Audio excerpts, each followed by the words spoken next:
Hoje nós vamos falar sobre a criação. Será que tem algo a ver em relação à natureza, à ciência, Deus e a ciência? Qual é o ponto que tudo isso converge? A gente adquire o conhecimento com um tácito compromisso de transmitir.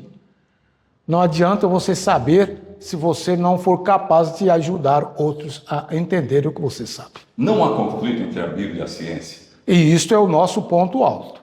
Não há conflito. Nunca. Então tá, olha, já li Gênesis, leio a Bíblia. Parabéns. E às vezes a gente acha que há um conflito aqui. Acha. Eu separei alguns pontos para a gente falar. A gente precisa explicar um pouco da natureza, né? Como ela começou. O primeiro livro, né, Gênesis, relata a criação do planeta e tal, a gente já sabe disso. E aí ela começa dizendo o seguinte, esse aqui é um ponto importante. No princípio criou Deus céu e terra. E aonde que entra aqui essa relação de Deus com a ciência? É interessante que mesmo cientistas ateus, como Stephen Hawking, ele prevê um fim das ações, dos acontecimentos no planeta Terra, se baseando numa realidade de que tudo que existe teve um princípio. Ele é um cientista ateu, confesso. Mas essa questão do princípio, ela é muito importante. Ela é muito importante porque Deus nos poupou do trabalho de fazer datas. A data sempre é um referencial. Nós estamos no ano 2024 da era cristã. Mas não podia começar da era zero. Isso não existe. Então, ali começou a contagem do tempo. Contagem do tempo é uma fração da eternidade que você delimita e chama tempo. E aí, então, nós temos dois eventos importantes. No princípio criou. Aqui nós já temos o quê? Eu posso enumerar aqui que existe o tempo. Sim. Deus criou, então tem um tempo. Sim. E tem matéria também? Me explica isso. Essa é mais uma questão importante. É mais um dado científico. Tempo e matéria, eles estão necessariamente ligados.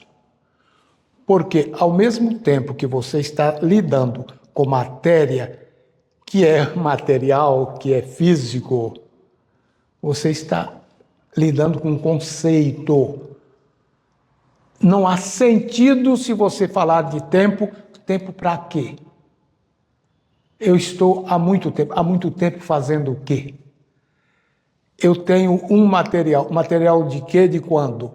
Então há uma relação assim, inseparável de tempo com matéria. Então o senhor está provando, já no primeiro momento aqui, que nós temos a ciência de um lado e nós temos a criação de Deus do outro. Mas aí veio uma sentença. Isso aqui é fantástico.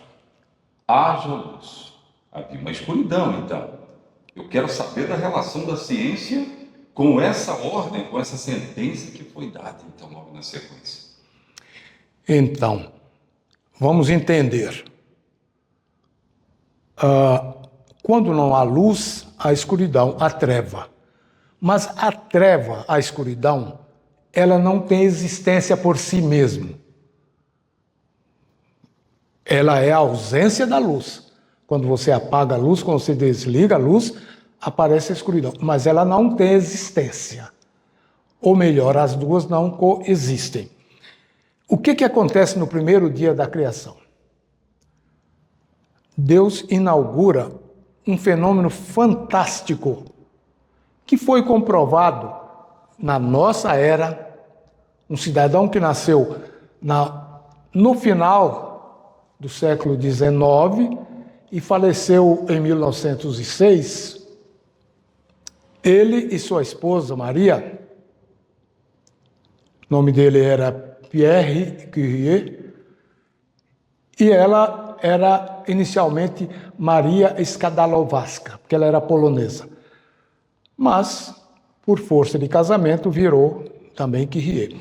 Eles estudaram muito profundamente a transmissão do som, eles eram físicos, a transmissão da eletricidade e fizeram pesquisas profundas nas tabelas dos elementos químicos.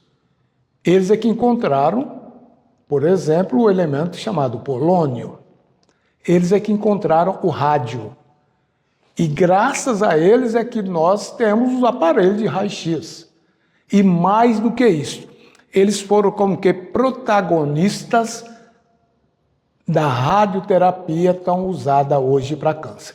Mas talvez para a nossa conversa, para dar contexto à sua pergunta, o que ele criou de mais importante, ou o que ele descobriu, é um fenômeno que se chama fenômeno piezoeletro.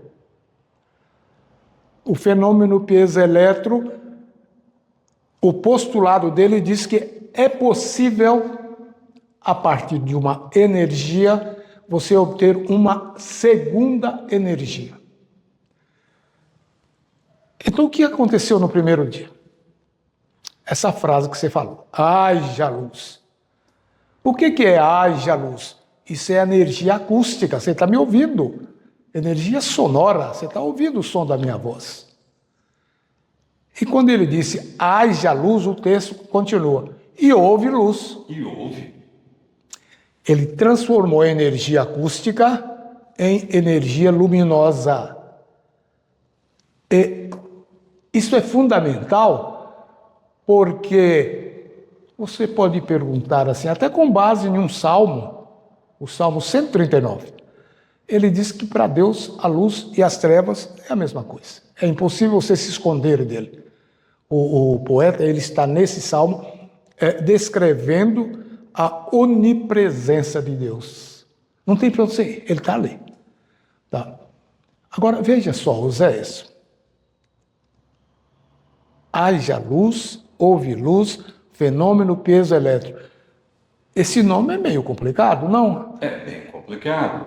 Mas você vê ele todo dia, amigo. Quando você vai a um laboratório de ultrassonografia, o aparelho está ligado numa fonte de luz, numa tomada de luz. Entretanto, ele produz vibração e a vibração produz o som. O som é produzido por vibração de partículas no meio.